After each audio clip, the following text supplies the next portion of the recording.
Hi, I'm Kaylee, and today I'm reviewing Elizabeth Gaskell's North and South.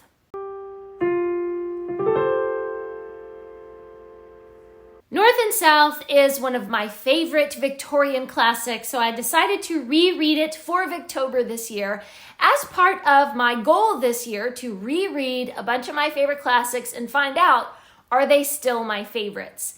I think this is my third time rereading North and South, and I just love it more and more every time that I reread it. Leave me a comment and let me know, is there a book that every time you reread it, you just love it more? Some books are like that. Every time you reread it, instead of getting bored with it because you already know the story, you just fall in love with it all over again, and you see different aspects of the story that maybe you missed the first time. So leave me a comment, let me know, what is a book that is like that for you? Before we dive into all the reasons why I love North and South, I'm gonna reach back here to our Booktuber Shoutout book, and we're gonna shout out somebody randomly. Today's shout out goes to Time to Read. I will leave a link to their channel in the description. Be sure to go over and subscribe to them. If you haven't already, please do subscribe to this channel and give this video a thumbs up if you love Victorian classics. And be sure to follow me on Goodreads and Instagram and all the places. Margaret and her family moved from their sunny country village to the bustling town of Milton. The cotton factories blacken the sky with smoke. The people seem unfriendly and rough.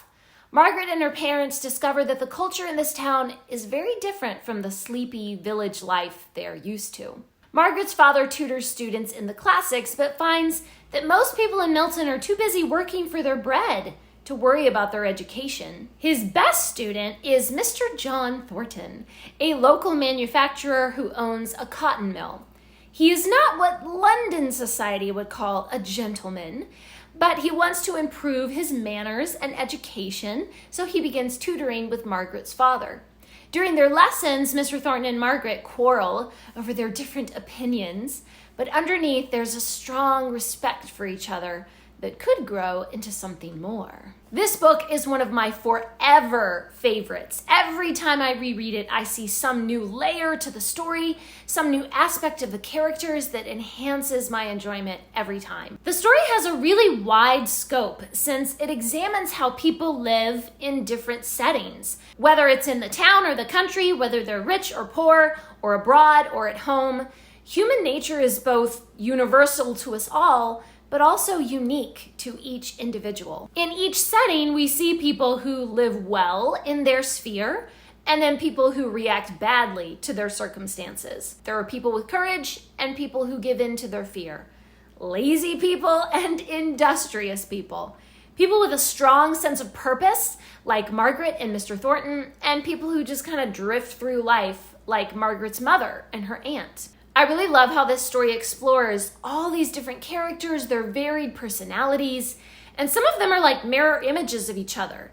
There's light and dark in each person, but some people let the dark win, and other people keep stretching toward the light. I'm thinking specifically of the characters of Boucher and Higgins. They're like two opposite sides in the same personal situation. And then there's Margaret and her cousin Edith. Margaret is serious, but Edith is foolish and flighty. It's so interesting to analyze the qualities of each personality and see how the good qualities of our heroes and heroine are brought forward by the comparison.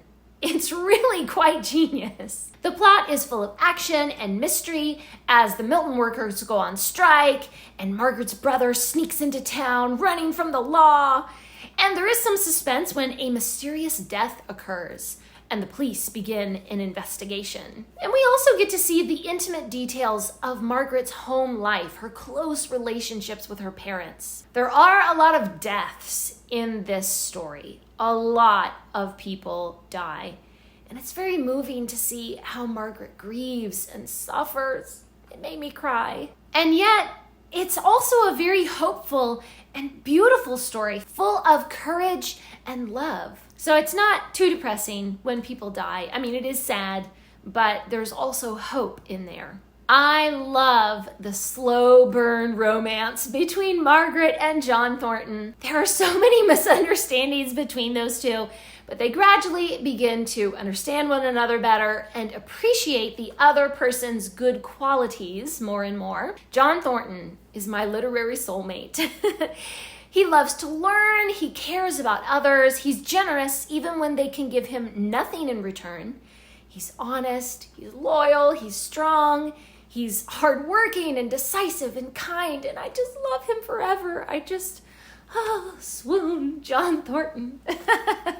I love John Thornton more than I love Mr. Darcy, and that is saying something.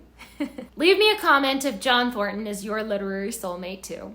Elizabeth Gaskell's writing is, of course, phenomenal. She has such a way of drawing you right into the story, putting you right into the heart and the mind of her characters. And you can see all those little layers of motivation and emotion and history that forms connections between each person. One small detail can change an entire scene, moving the plot in another direction or lighting up some part of a character's personality for us to discover. Her writing is completely genius. I always give North and South 5 stars. If I could give it 10 stars, I would. It's just so wonderful. So leave me a comment. Let me know what is a book that gets better and better every time you reread it, and who is your literary soulmate. Thanks for watching. Please subscribe, and remember, the right book in the right hands at the right time can change the world.